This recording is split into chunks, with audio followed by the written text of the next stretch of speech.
High student, আজকের ভিডিওতে এই ডব্লিউবিজেই 2025-এর যে কাউন্সেলিং কাল থেকে স্টার্ট হতে চলেছে তার একটা ওভারঅল আইডিয়া তোমরা পেয়ে যাবে যে কীভাবে স্টেপ বাই স্টেপ এগোবে, এবং বাড়িতে বসেই নিজের ল্যাপটপ বা কম্পিউটারেই কিন্তু তোমরা এই কাউন্সেলিং প্রসেস নিজেই করতে পারবে, কারোর হেল্প লাগবে না। এই ভিডিওটা যদি ভালো করে দেখে নাও, কিছু জায়গা আছে যেগুলোতে একটু এক্সট্রা কেয়ারফুল হতে হবে, সেইগুলো আস্তে আস্তে জানতে পারবে। যাই হোক, প্রথমেই যে ব্যাপারটা অবশ্যই রেজিস্ট্রেশন।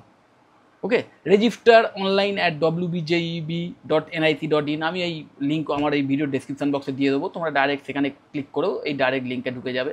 ঢুকে যাওয়ার পর এখানে যখন রেজিস্ট্রেশন হবে তখন তোমার নিজস্ব যে ক্রেডেন্সিয়াল, যে মার্কস যেগুলো পেয়েছো, যা যা ওখানে দেওয়া থাকবে সেইগুলো তো ফিল আপ করতেই হবে, দেখে দেখে বুঝতে পারছো। যদি কিছু আপলোড করার ব্যাপার থাকে সেটাও আপলোড করতে হবে রেজিস্ট্রেশন প্রসেসের সময়। এবং এই 500 টাকা ফিজ এটা কিন্তু দিতে হবে, এটা নন রিফান্ডেবল, এটা রেজিস্ট্রেশন ফিজ বলতে পারো। ওকে, কাউন্সেলিং ফিজ। এবং এন্টার ডিটেলস কেয়ারফুলি, ওই যেটা ক্লাস 10 অ্যান্ড 12-এর মার্কস ক্যাটাগরি, এই সমস্ত যা যা ইম্পর্টেন্ট ব্যাপার আছে, তোমার যদি TFW স্টুডেন্ট হও তার ইনফরমেশান, বা SC/ST OBC AB এগুলোর যদি ব্যাপার থাকে সেইগুলোর ইনফরমেশান এগুলো দিতে হবে। এবং সাবমিট করার পরে কিন্তু নো কারেকশান অ্যালাউড, মানে ওই পে করার পর যদি একবার সাবমিট করে দাও তারপরে আর কিন্তু কোনো কারেকশান করতে পারবে না ফার্দার। তো এই কাউন্সেলিং মানে রেজিস্ট্রেশন প্রসেসটা যখন করবে, নিজের যে ইনফরমেশানগুলো ওখানে পুট করবে, যে ইনফরমেশানগুলো, আমি কিন্তু এখনও যে নোটিশ আছে সেখানে কোনো ডকুমেন্ট আপলোডেশনের ব্যাপার দেখতে পাইনি। তো যদি থাকে সেই ডকুমেন্টও তোমাদের আপলোড করতে হবে। তো সেই ডকুমেন্ট আপলোডিংয়ের সময়তেও নিশ্চয়ই জানো যে কিছু সাইজের ব্যাপার থাকে, কোনো কোনো ফরম্যাটের ব্যাপার থাকে, তো সেইগুলো একটু নিজেরাই বুঝে তোমরা করে নিতে পারবে। ওখানে পরিষ্কার সেই ইনফরমেশান দেওয়া থাকে যে কোন ডকুমেন্ট কী সাইজের মধ্যে থাকতে হবে বা কোন ফরম্যাটে থাকতে হবে, এগুলো থাকে ইজিলি। তো এগুলো নিয়েও যদি কোনো প্রশ্ন থাকে আমাকে কল বা হোয়াটসঅ্যাপ তো তোমরা করতেই পারো, আমি তোমাদের সেই বিষয়ে ইনফরমেশান দিয়ে দেবো। যাই হোক, তো এই রেজিস্ট্রেশন প্রসেসটা খুব সুন্দরভাবে করবে যাতে কোনো এরর না থাকে, কারণ একবার সাবমিশনের পর তুমি কিন্তু কারেকশানের সুযোগ পাবে না। চয়েস ফিলিং, এবার যেটা main important factor, choice filling. Select institutes plus branches. আগে যেটা লেখা আছে এখানে পড়ে দিয়ে, select institutes plus branches, arrange them in priority order. এই প্রায়োরিটিটা কার প্রায়োরিটি? তোমার priority. Okay, at least 20 choices for better chance. এটা 20 নয়, তোমার র্যাঙ্ক যত পেছনের দিকে থাকবে, মানে তোমার র্যাঙ্ক যত খারাপ হবে সোজা কথায়, তত বেশি এক্সট্রা এই চয়েস কিন্তু তোমাদের দিয়ে রাখতে হবে। কেন বলছি একটু বাদে। Select both TFW and non TFW option if eligible. TFW student তোমরা যারা, তারা কিন্তু দুটোই রাখতে পারো, এবং অবশ্যই আগে TFW তারপর নন TFW রাখাটাই বুদ্ধিমানের কাজ হবে। তো যাই হোক, এইখানে এই যে চয়েস ফিলিংটা না, এটা কিন্তু এই রাউন্ড 1-এই চয়েস ফিলিং করার সুযোগটা পাবে, মানে আপগ্রেডেশন করার পরেও কিন্তু আর কোনো চয়েস ফিলিংয়ের সুযোগ পাবে না, বা কোনো নতুন কলেজ অ্যাড করার সুযোগ পাবে না, এডিট করার সুযোগ পাবে না। এবং এই চয়েস ফিলিং যদি একবার করার পর ওকে সেটা যদি লগ হয়ে যায়, সেক্ষেত্রেও আর কোনো চেঞ্জ করতে পারবে না, একদম throughout the counselling complete process. Okay, তো আর কোনো চেঞ্জ কিন্তু করতে পারবে না। ওকে, তো এবং এই যে ব্যাপারটা বলা আছে যে arrange them in priority order, তোমার পছন্দের ব্রাঞ্চে যে যে কলেজগুলো তোমার ড্রিম কলেজ, সেই কলেজগুলো এবং সেই ব্রাঞ্চগুলোকে আগে রাখবে, উপরের দিকে রাখবে। প্রতিটা কলেজের প্রতিটা ব্রাঞ্চেরই অপশান থাকবে। তো সেই তোমার প্রেফারেন্স ওয়াইজ যেটা সবচেয়ে তোমার ড্রিম বলে মনে হয়, তোমার কাছে যেটা ড্রিম বলে মনে হয়, তুমি কোথায় পেতে পারো, আমি এই র্যাঙ্ক পেয়েছি, আমি অমুক জায়গায় পেতে পারি, তমুক জায়গায় পেতে পারি, এই যে প্রেডিকশানগুলো আমিও দেখেছো নিশ্চয়ই কমেন্টসে অনেকে লিখছি যে হ্যাঁ হতে পারে, বা এটাতে হওয়ার চান্স আছে মুক্ত, এগুলো সব কিন্তু প্রেডিকশানটা সফল হতেও পারে, নাও হতে পারে, এবং এই প্রেডিকশান তোমরাও করতে পারো on the basis of previous years data. আগের বছরের ডেটা ওয়াইজ এটা একটা প্রেডিকশান, এবছরে সেটা সম্পূর্ণ অন্যরকম হয়ে যেতে পারে। তো সেইটা নিয়ে চিন্তাভাবনা করে খুব একটা লাভ নেই। আমি তোমাদের বারবার বলছি, তোমরা যারা এই বারবার নিজে কোথায় পেতে পারো এটা নিয়ে প্রশ্ন করছো, এটাতে কিন্তু এই কাউন্সেলিংয়ে খুব একটা হেল্প হবে না। কাউন্সেলিংয়ের best of the best way হচ্ছে তোমাকে পছন্দের, তোমার যে পছন্দ, যেগুলো তোমার ড্রিম কলেজ বা ব্রাঞ্চ, সেইগুলোকে ওপরের দিকে রাখো, এবং তারপরে ব্যাকআপ প্ল্যান হিসেবে পরপর সাজাতে থাকো। ওকে, এবং যত তোমার র্যাঙ্ক খারাপ হবে তত বেশি এক্সট্রা ব্যাকআপ রাখতে হবে। মানে আমি উদাহরণ হিসেবে যদি দিই, যে তোমার ধরো যাদবপুর ইউনিভার্সিটির কম্পিউটার সায়েন্স ব্রাঞ্চটা তোমার ড্রিম, একদম যে এই ব্রাঞ্চটাও ড্রিম ব্রাঞ্চ, এই কলেজটাও ড্রিম ব্রাঞ্চ, তাহলে 1 নম্বরে তোমার অবশ্যই যাদবপুর CSE থাকবে। আর যদি তোমার সেকেন্ড পছন্দের হয় যে যাদবপুরের ইসি, তাহলে অবশ্যই যাদবপুরের ইসিটা তুমি দ্বিতীয় স্থানে রাখছো। আর তৃতীয় স্থানে যদি তোমার মনে হয় যে আমার যদি এই দুটোই না হয়, আমার থার্ড পছন্দ হচ্ছে KGECর ইসি, কথার কথা একটা জাত বললাম, তাহলে তোমাকে 3 নম্বরে কেজিইসির ইসিই রাখতে হবে।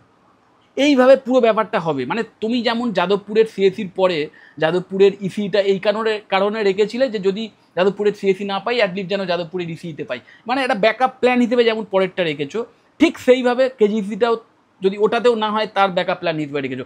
এইভাবে যত ব্যাকআপ প্ল্যান করে রাখতে পারবে তত সেফ জোনে থাকবে যে অ্যাটলিস্ট কোথাও একটা পাওয়ার সম্ভাবনা থাকবে। এবং তোমার র্যাঙ্ক যত খারাপ, যত পেছনের দিকে, তত কিন্তু বেশি ব্যাকআপ প্ল্যান রাখতে হবে। এবার তোমাকে কতটা রাখা উচিত সেটা তুমি নিজে বোঝো, তোমার র্যাঙ্ক ওয়াইজ দেখে বোঝো, এবং মাথায় রাখবে কোনো কিন্তু এখানে লিমিটেশন নেই। যে কারণে আমি তোমাদের বলছি যত পারবে এক্সট্রা ব্যাকআপ রেখে দাও। কারণ এই জিনিসটা তুমি ধরো ফার্স্ট রাউন্ড কাউন্সেলিংয়ের পরে বুঝতে পারলে যে হালত খুব খারাপ, যে আমি যে চয়েসগুলো অলরেডি করে দিয়েছি তার মধ্যে পাওয়ার চান্স নেই, যদি কম চয়েস ফিলিং করে থাকো, ওকে, তাহলে তুমি সেকেন্ড রাউন্ডে আপডেটেশন করার পরেও কিন্তু নতুন করে আর কোনো কলেজ অ্যাড করতে পারবে না। তো সেইটা মাথায় রাখতে হবে। প্রথমেই ওই যত পারো as much as possible backup করে রাখো, তাহলে এই প্রবলেমটা হবে না। এটা কিন্তু ভীষণ ইম্পর্ট্যান্ট। চয়েস একবার লগ হয়ে যাওয়া মানে সেকেন্ড রাউন্ডে গিয়েও কিন্তু আর কোনো চেঞ্জ করতে পারছো না, ওকে। এবার চয়েস লকিংয়ের যে ব্যাপারটা, lock choices before the deadline, একদম একটা ডেট দেওয়া আছে, নিশ্চয়ই তোমরা দেখেছো। সেই ডেটের আগেই এই চয়েসটা ফাইনাল চয়েস, মানে এই চয়েস ফিলিংয়ের পরে তুমি কিন্তু ওটাকে যতক্ষণ না লগ হচ্ছে বা লকিং পিরিয়ড আসছে তার আগে কিন্তু সেটাকে চেঞ্জ করতে পারবে, এডিট করতে পারবে, ওকে। কিন্তু এই চয়েসটা লগ যদি হয়ে যায় তাহলে কিন্তু আর কোনো চেঞ্জ করতে পারবে না। এবং লক করার দুটো প্রসেস হচ্ছে, একটা হচ্ছে ডেডলাইনের পরে অটোমেটিক্যালি লগ হয়ে যাবে, আর তুমি নিজে থেকে লক করতে পারো, okay. So always keep a print out of locked choices, এবং ওখান থেকে তোমার লক যে চয়েস সেটার একটা প্রিন্ট আউট তুমি পেয়ে যাবে। তারপরেই round 1, seat allotment. Seats allotted as per rank plus choice plus availability. এই ব্যাপারটা তোমাকে বুঝতে হবে যে তোমরা যেখানে কাউন্সিলিং যে পোর্টালে করবে সেই পোর্টালটা কাইন্ড অফ ওয়েব অ্যাপ্লিকেশান। সেই অ্যাপ্লিকেশানটা যে অ্যালগোরিদম কাজ করে না, সেখানে কিন্তু তাকে এমন কোনো মানে কোনো কলেজ ওয়াইজ কোনো ওয়েটেজ দেওয়া নেই, তার কাছে সমস্ত কলেজই সমান। সেখানে দেখবে অ্যালফাবেটিক্যালি কলেজের নাম এবং ব্রাঞ্চগুলো আছে পরপর, তার কাছে কোনো কলেজের কোনো এক্সট্রা ওয়েটেজ নেই। তার কাছে ওয়েটেজ কি আছে না র্যাঙ্ক, যার র্যাঙ্ক যত বেশি তার পছন্দকে সে তত বেশি গুরুত্ব দেবে, সোজা হিসাব, ওকে। তো এই জন্যে বারবার বলছি যে তুমি কি পেতে পারো না পেতে পারো এগুলো না ভেবে তুমি তোমার পছন্দ ওয়াইজ পরপর সাজিয়ে যাও। সফটওয়্যার যখন তোমার র্যাঙ্কে আসবে, প্রথমে একদম ফার্স্ট র্যাঙ্কার যে তাকে তার প্রেফারেন্সকে মর্যাদা দেবে, তারপরে সেকেন্ড র্যাঙ্কার যে তার প্রেফারেন্সকে মর্যাদা দেবে। যদিও এই ফার্স্ট র্যাঙ্কার সেকেন্ড র্যাঙ্কার এরা তো আর কাউন্সিলিংয়ে অ্যাটেন্ড করবে না আশা করি, যাই হোক নিশ্চয়ই তোমরা জানো, সেটা আলাদা ব্যাপার। তো র্যাঙ্ক ওয়াইজ ব্যাপারটা আসবে, যার র্যাঙ্ক যত ওপরে তার প্রেফারেন্স, তার লাইকনেসটাকে তত বেশি গুরুত্ব দেবে, এটাই হচ্ছে ব্যাপার। এবার তুমি অন্য স্টুডেন্টদের লাইকনেস তুমি তো বুঝতে পারবে না, সেই জন্য আমি তোমাদের বারবার বলবো তুমি তোমার নিজের পছন্দটাকে গুরুত্ব দাও, সেই ওয়াইজ সাজাও। তাহলে হবে কি, তোমার র্যাঙ্ক ওয়াইজ যখন তোমার বাড়ি আসবে তাহলে তোমার লাইকনেস অনুসারে তোমার যে তুমি যে প্রায়োরিটি লিস্ট সাজিয়ে দিয়েছো না, সেই ওয়াইজ ও প্রথম তোমার যে তুমি যেটা চুজ করেছো, যে কলেজটাকে চুজ করেছো, সে ওই যাদবপুরের সিএসি। তো তোমার র্যাঙ্ক ওয়াইজ যখন সেখানে এলো, আসার পর সেই সফটওয়্যার দেখবে যে যাদবপুর সিএসিকে তুমি 1 নম্বরে রেখেছো, তো ও আগে দেখবে যে যাদবপুর সিএসিতে অ্যাভেলেবিলিটি কি আছে, সিট কি আছে, যদি থাকে তাহলে তুমি পেয়ে যাবে, যদি না থাকে তাহলে তোমার সেকেন্ড অপশানে যেটা রেখেছো সেটাকে চেক করে দেখবে যে এখানে কি সিট খালি আছে, যদি থাকে পেয়ে যাবে, যদি না থাকে আবার থার্ড অপশানে দেখবে কোনটা আছে। এইভাবে কিন্তু ও চেক করবে। তো ওই সফটওয়্যারের কাছে এমন কোনো অ্যালগোরিদম নেই যার মাধ্যমে ও কলেজকে কোনো গুরুত্ব দেয়। তো কলেজকে গুরুত্ব দিতে হবে তোমাকে, তোমার লাইকনেসটাকে ও তোমার র্যাঙ্ক ওয়াইজ প্রাধান্য দেবে। এই হচ্ছে সহজিতা। এরপরেও যদি কোনো কনফিউশন থাকে আমাকে কল করো, আমি তোমাদের আরও ক্লিয়ারলি বুঝিয়ে দেবো। এই যে চয়েস ফিলিং হয়ে গেল এবং চয়েস লকিং হয়ে গেল, চয়েস লকিংয়ের পরেই কিন্তু তোমাকে সঙ্গে সঙ্গে কোনো ফিস পেমেন্ট করতে হচ্ছে না, মানে এই সিট অ্যাকসেপ্টেন্স ফিস বলে যেটা দেওয়া আছে এটা কিন্তু সঙ্গে সঙ্গে পে করতে হচ্ছে না। তারপরে যখন রেজাল্ট পাবলিশ হবে, রাউন্ড 1-এর রেজাল্ট যখন পাবলিশ হবে এবং তুমি যদি একটা সিট পেয়ে যাও, ওকে, একটা সিট পেয়ে গেলে তখন ওই সিট অ্যাকসেপ্টেন্স ফিস অনলাইনে 5000 পে করতে হবে। সে যদি তুমি আপগ্রেডেশনে যাও তাও দিতে হবে, আর যদি তুমি মনে করো যে না আমি এই সিটটাই নেবো তাহলেও নিতে হবে। আর যদি তুমি দুটোর মধ্যে কোনোটাই না করো, যে ফিস পেমেন্ট করলে না, তাহলে কিন্তু অটোমেটিক্যালি তোমার কাউন্সেলিং ক্যান্সেল হয়ে যাবে, আর তুমি ওই বেরিয়ে গেলে, পুরো কাউন্সেলিং প্রসেস থেকে বেরিয়ে গেলে। সো আপগ্রেডেশনেও যদি করতে হয়, যদি মনে হয় যে না আমি আরও আপগ্রেডেশনে যাবো, রাউন্ড 2-তে যাবো, সেক্ষেত্রেও তোমাকে 5000 পে করতে হচ্ছে। আর যদি তুমি পেয়ে যাও ওই কলেজেই আমি নেবো, যে তোমার পছন্দের কলেজেই পেয়ে গেছো, তাহলে তো তোমাকে পে করতেই হবে, বুঝতেই পারছো। এবং এই পেমেন্ট করার পর তারপরেই কিন্তু ডাউনলোড অ্যালটমেন্ট লেটার, এই অ্যালটমেন্ট লেটারটা তারপরেই কিন্তু ডাউনলোড করতে পারবে।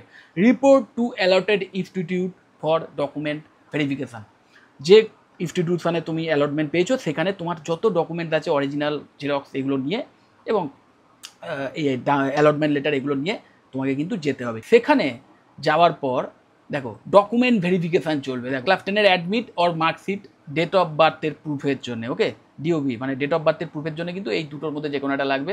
ক্লাস 12-এর মার্কশিট লাগবে, ডোমিসাইল সার্টিফিকেট ইফ অ্যাপ্লিকেবল লাগবে, দেন ক্যাটাগরি সার্টিফিকেট যদি থাকে, পিডব্লিউডি যদি থাকে, ইডব্লিউএফ যদি হয়, টিএফডব্লিউ যদি হয়, এই সমস্ত সার্টিফিকেটগুলো অবশ্যই ক্যারি করবে উইথ জেরক্স, সেলফ অ্যাটেস্টেড যাই হোক। দেন অ্যালটমেন্ট লেটার, এইগুলো কিন্তু নিয়ে যেতে হবে। If documents don't match allotment cancel, ওই ডকুমেন্টের সঙ্গে তুমি যেটা পুট করেছো তার মধ্যে যদি কোনো প্রবলেম থাকে, যদি ম্যাচ না করে, তাহলে কিন্তু তোমার অ্যালটমেন্টটা ক্যান্সেল হয়ে যেতে পারে। সো এই যেটা বলছিলাম, প্রথম যখন রেজিস্ট্রেশন করবে ডকুমেন্টস দেখে দেখে সুন্দর করে সেটাকে ফিল আপ করবে।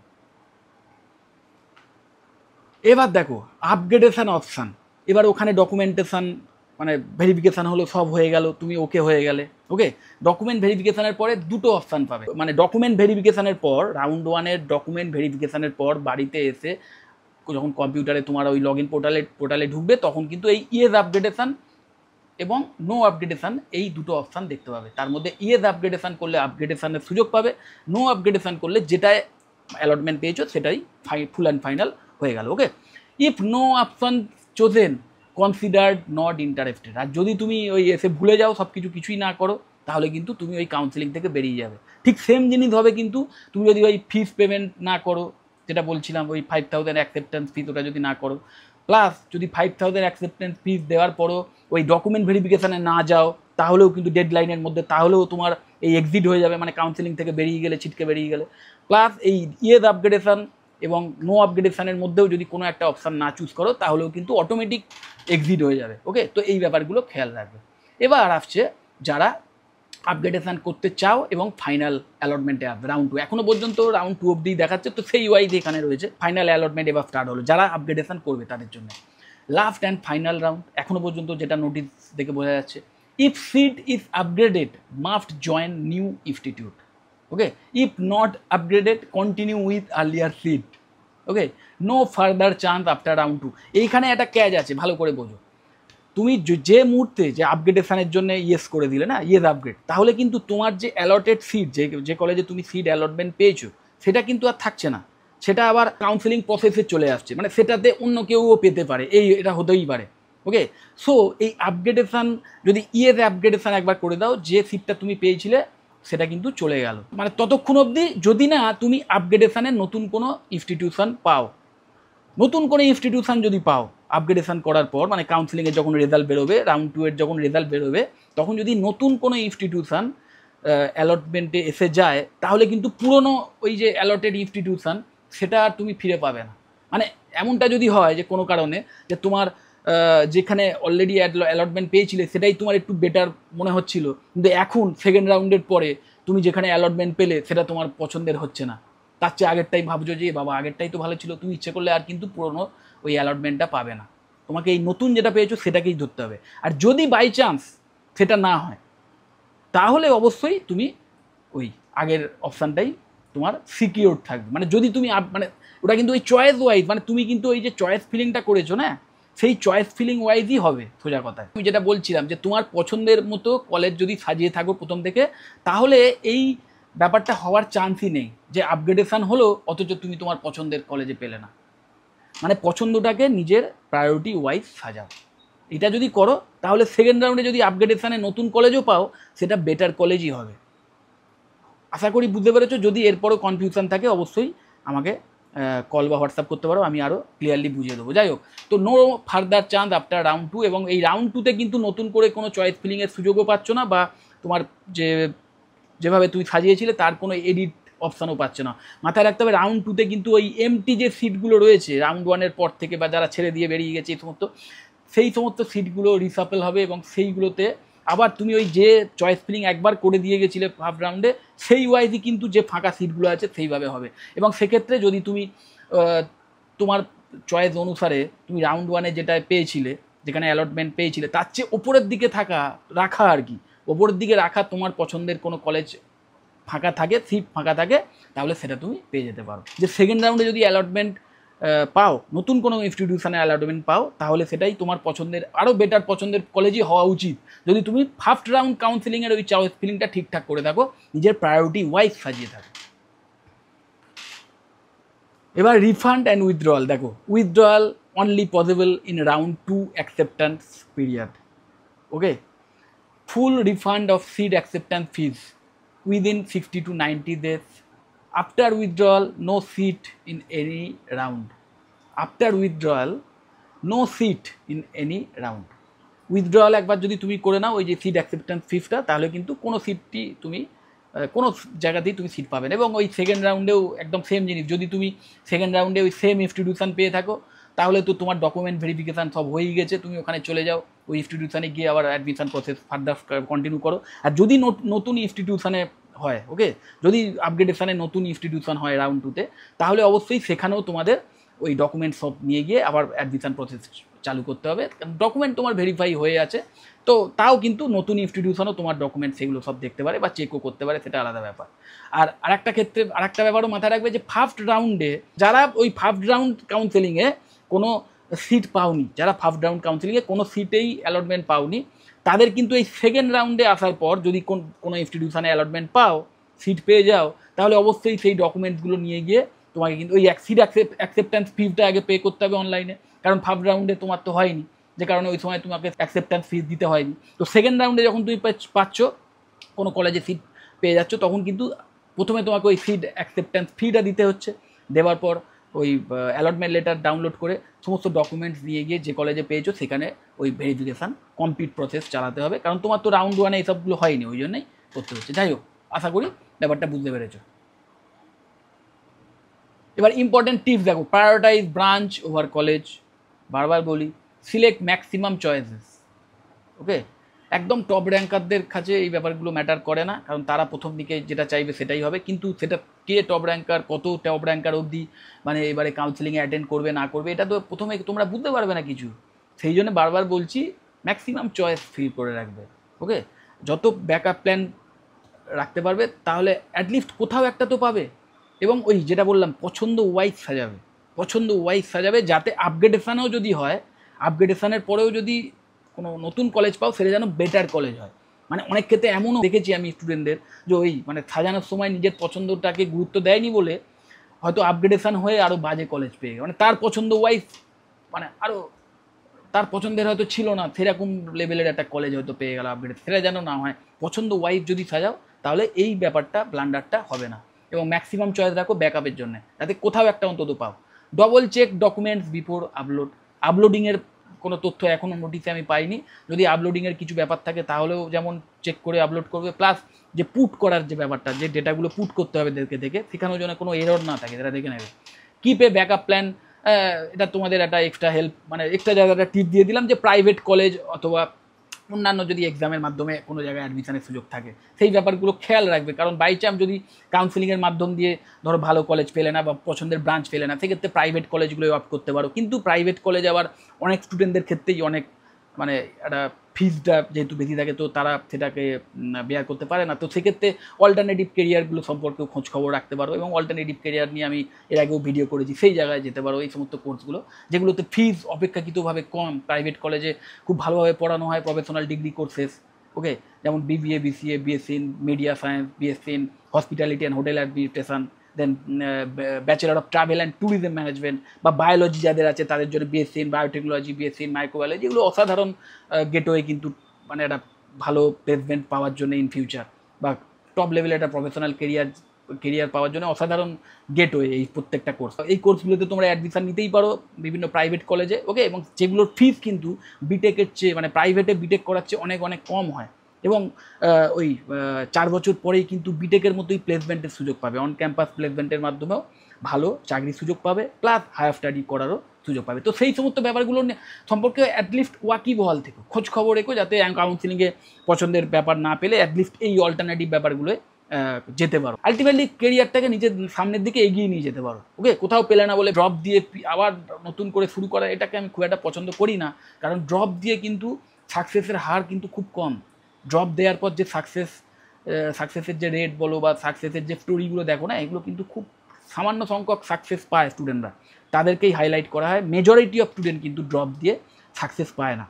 তো সবসময় বলবো যে সামনে এগোনোর প্রচুর বিকল্প আছে, বিটেক ছাড়া অনেক অপশানস আছে, সেই সমস্ত অপশানসগুলো নাও, সেই সমস্ত অপশানসগুলো ফলো করো। এবং এটাও মাথায় রাখো যে এই WBJEE is just the gateway, এটা জাস্ট একটা gateway, your journey begins now. Actually এইবার থেকে তোমরা যখন কোনো একটা কোর্সে অ্যাডমিশান পেয়ে যাচ্ছ, ওকে, তো বিটেকেই হোক বা যদি বিটেক না করো অন্য কোনো কোর্সেই হোক, আলটিমেটলি সেই কোর্সে অ্যাডমিশান নেওয়ার পরই কিন্তু তোমার আসল যে জার্নি সেটা শুরু হবে 4 বছর ধরে। সেই কোর্স, সেটা যদি প্রফেশনাল ডিগ্রি কোর্স হয় সেটা, অথবা যদি কোনো একাডেমিক কোর্স হয় সেটায় পড়াশুনো করো, নলেজ নাও। এবং প্রফেশনাল ডিগ্রি কোর্স যদি হয়ে থাকে, মানে যে কোর্স করার পর প্লেসমেন্টের মাধ্যমে চাকরি পাওয়া যেতে পারে, সেই কোর্সের মাধ্যমে একটা ভালো প্লেসমেন্ট পাওয়ার একমাত্র শর্ত একটাই, সেটা হচ্ছে তোমাকে স্কিল বিল্ড করতে হবে।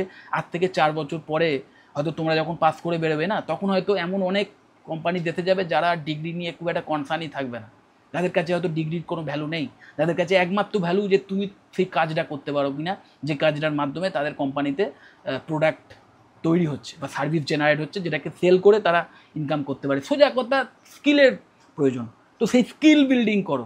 যে কটা বিটেকের হাইলি প্রফেশনাল কোর্স আছে বা জব ওরিয়েন্টেড ব্রাঞ্চেস আছে বিটেকের, সিএসসি রিলেটেড যে স্পেশালাইজেশনগুলো সেইগুলো, ওকে, তার মধ্যে আইটি অবশ্যই পড়ে, AIDS, AIML, cyber security, highly job oriented, okay, এইগুলোর মধ্যে যে কোনো একটা যদি পাও, তাহলে স্কিল বিল্ডিংয়ের দিকে জোর দাও। একদম কোডিং বেসড স্কিল তৈরি করো, কারণ কোডিং ছাড়া কিন্তু কম্পিউটার সায়েন্সের দুনিয়াতে গিয়ে কেউ ইন ফিউচার খুব একটা ভালো কিছু করতে পারবে না, যতই তোমাদের এইটা বোঝানো হোক যে ওই নো কোডিংয়ের যুগে থেকে চমুক। বারবার বলছি, কোডিং যদি কম্পিউটার সায়েন্সকেই কেরিয়ার হিসেবে নিতে চাও, মানে কম্পিউটার সায়েন্সের লাইনেই যেতে চাও।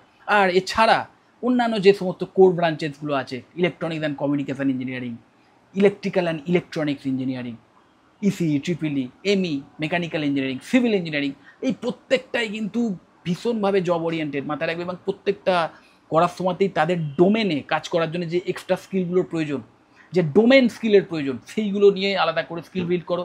প্লাস এই প্রত্যেকটা ফিল্ডে কাজ করতে গেলে কিছু AI টুলস, ML টুলসের সম্পর্কে নলেজ রাখতে হয়, কিছু প্রোগ্রামিং ল্যাঙ্গুয়েজ সম্পর্কে তোমাদেরও কিন্তু নলেজ রাখতে হবে, যেমন পাইথন, বেশ কিছু সফটওয়্যার সম্পর্কেও নলেজ রাখতে হবে। তো সেইগুলো শেখো, সেই স্কিলগুলো যত বিল্ড করতে পারবে তত কিন্তু ইন ফিউচার ভালো প্লেসমেন্টের সুযোগ পাবে। তো এই কাউন্সেলিংটা জাস্ট গেটওয়ে। তোমাদের সবার জন্য আমার শুভেচ্ছা রইল। আমি চাই তোমরা তোমাদের পছন্দের ব্রাঞ্চেই, পছন্দের কলেজেই চান্স পাও। যদি না পাও তাহলে ওই ভেঙে না পড়ে বা আবার ড্রপ না নিয়ে অ্যাটলিস্ট আরও যে সমস্ত বিকল্প কেরিয়ার অপশানসগুলো আছে, যেগুলো নিয়ে আমি এর আগে ভিডিও করেছি, বা আমাকে কল করতে পারো সেই নিয়ে, অবশ্যই আমি তোমাদের সাজেশান দিয়ে দেবো যে কোন আর বিকল্প কোর্স আছে যেগুলো করলেও বেশ অ্যাফোর্ডেবল ফিজের বিনিময়ে যদি করতে পারো খুব ভালো কেরিয়ারে যেতে পারো, ওকে। তো এবং ওই 4টে বছর ধরে কতটা স্কিল বিল্ড করার সুযোগ পাচ্ছ, সেটাই কিন্তু মেন ব্যাপার, যার মাধ্যমে তুমি ইন ফিউচার কেরিয়ারে সাকসেস পাবে। এবং এটাও মাথায় রাখবে, তুমি যে কলেজেই অ্যাডমিশান নাও না, যে কোর্সেই অ্যাডমিশান নাও, পুরোটাই কিন্তু তোমাকে করতে হবে। যত ভালো ফ্যাকাল্টি মেম্বারসই থাকুক, যত ভালো প্রফেসরই থাকুক, তিনি তার সময়টুকু এসে লেকচার দিয়ে চলে যাবেন। হয়তো কিছু ফ্যাকাল্টি থাকবেন যারা হয়তো পার্সোনাল যে প্রবলেম যদি কিছু থাকে, কোনো কনফিউশন থাকে, সেটাকে আলাদা করে দূর করে দেবেন। কিন্তু সেটা যখন তুমি সেই হেল্পটা চাইবে তখন, এবং সেই হেল্প যেমন ভালো ফ্যাকাল্টি তাদের থেকেও পেতে পারো, তেমন অনলাইন রিসোর্স থেকেও পেতে পারো। মেন কথা এটাই যে তোমার কেরিয়ার, তোমার লাইফ তোমাকেই বানাতে হবে, কেউ কিন্তু করে দেবে না, সবাই হেল্প করতে পারে তোমাকে। তো সেই হেল্পটাও যতটা পারো নাও কলেজ থেকে যে ইনফ্রাস্ট্রাকচার, কলেজের যে ফ্যাকাল্টি মেম্বার, তাদের থেকে হেল্প, এক্সপিরিয়েন্স এগুলো নাও, প্লাস অনলাইন রিসোর্সগুলো থেকে হেল্প নাও, নিজের স্কিল বিল্ড করো, নিজের হাতে সবটা রাখো। এমন ভেবে বসে থেকো না যে অমুক কলেজে চান্স পেয়েছি বলে কলেজের দায়িত্ব আমাকে তৈরি করে দেওয়ার বা চাকরি পাইয়ে দেওয়ার, এটা কিন্তু সম্পূর্ণ ভুল ধারণা, ওকে। পুরো তোমাকেই নিজের কেরিয়ার নিজেকে দাঁড় করাতে হবে, এমন মেন্টালিটি নিয়ে কিন্তু এই প্রফেশনাল কোর্সগুলোতে অ্যাডমিশান নাও। যাই হোক, যদি এই কাউন্সেলিং রিলেটেড বিষয়ে কোনো কনফিউশন থাকে তাহলে তো বটেই, বা এই কেরিয়ার রিলেটেড বিষয়েতেও, বা বিটেকের কোনো ব্রাঞ্চ রিলেটেড বিষয়, বা কোনো এই অল্টারনেটিভ কেরিয়ার রিলেটেড বিষয়ে যদি কোনো কোশ্চেন থাকে, আমাকে অবশ্যই কল বা হোয়াটসঅ্যাপ করতে পারো, আমি তোমাদের কমপ্লিট ইনফরমেশান দিয়ে দেবো। যদি মনে হয় ভিডিওটা হেল্পফুল, অবশ্যই লাইক করো, চ্যানেলটা যদি সাবস্ক্রাইব না করে থাকে এখন সাবস্ক্রাইব করো, ভিডিও যতবার শেয়ার করে দিও। টাটা।